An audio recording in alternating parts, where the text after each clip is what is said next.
नमस्कार। आपका दिन मंगलमय हो। हम कल भी अकेले थे और आज भी अकेले हैं। हर वक्त इस जिंदगी में बस मुश्किलों के मेले हैं। न कल किसी की जरूरत थी और न ही आज किसी की भी जरूरत है। मरने से पहले एक बार खुद के लिए जी लूं, बस इतनी सी हसरत है। दुनिया का उसूल है, जब तक काम है तेरा नाम है, वरना दूर से ही सलाम है। आज के समय में हर आदमी अकेला है, कोई किसी का साथ नहीं देता।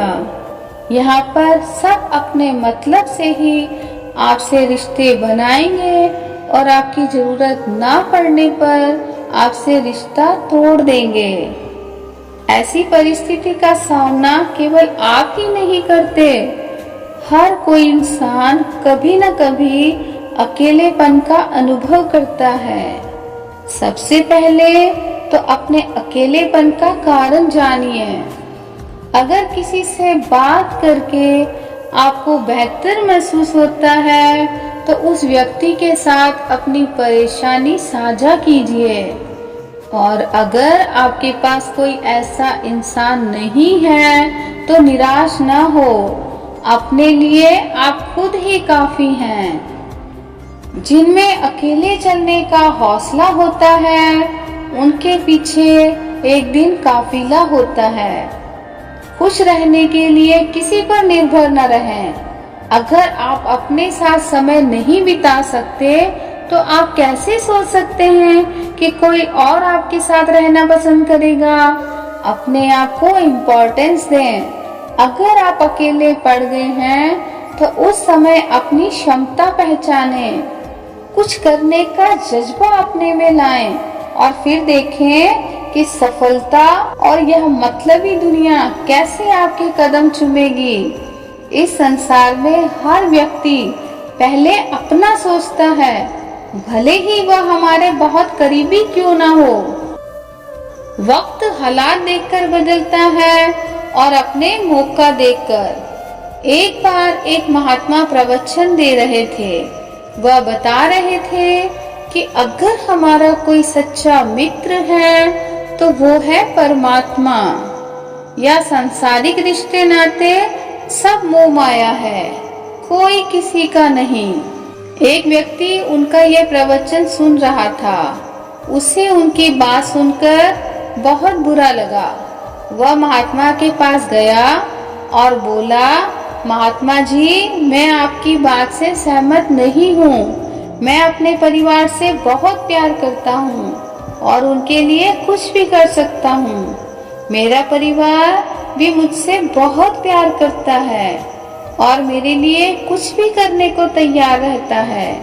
यह सुनकर महात्मा जी हंसने लगे और उन्होंने कहा, ठीक है, मैं तुम्हें सांस रोकने की विधि सिखाता हूँ। तुम ऐसा करना कि घर जाकर सांस रोककर मरने का ढोंग करना। फिर मैं वहां आकर तुम्हारा सच से सामना करवा दूंगा। यह सुनकर वह व्यक्ति बोला, ठीक है महात्मा जी, अगर आपने यह साबित कर दिया तो मैं संसारिक मोह माया छोड़कर आपका शिष्य बन जाऊंगा। और अगर यह बात गलत सिद्ध हुई तो आप भी मेरी तरह परिवार में रहने लगेंगे। फिर उसने वैसा ही किया। घर जाकर सांस रोककर मरने का ढोंग करने लगा। उसको मरा हुआ देखकर घर वालों ने खूब जोरों से रोना शुरू कर दिया।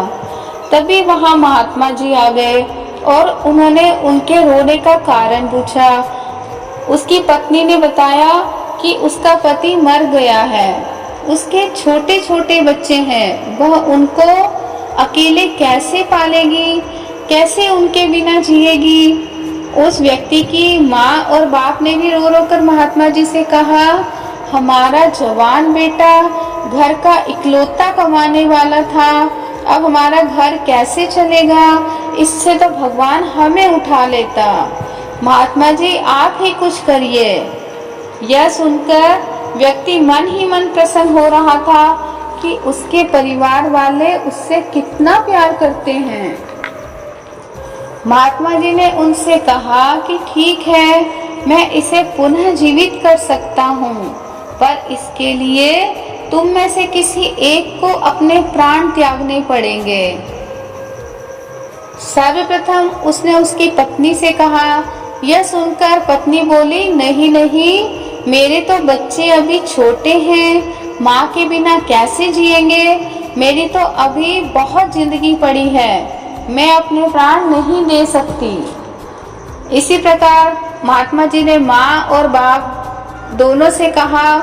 उन दोनों ने भी आनाकानी करके इनकार कर दिया और कहा, अभी तो हमें अपने पोते पोती की शादी देखनी है, अभी हमारी उम्र ही क्या है। वह कहने लगे, महात्मा जी, आप अपने प्राण क्यों नहीं दे देते? आपका कौन सा कोई परिवार है जिसको आपकी जरूरत है? यह सुनकर महात्मा जी ने व्यक्ति को उठने के लिए कहा। व्यक्ति समझ गया कि इस संसार के सारे रिश्ते नाते स्वार्थ के हैं, कोई किसी का नहीं।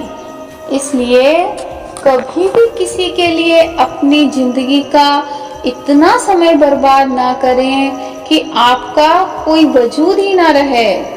अकेले रहना सीखें, अपनी खुशियों को ज्यादा महत्व दें।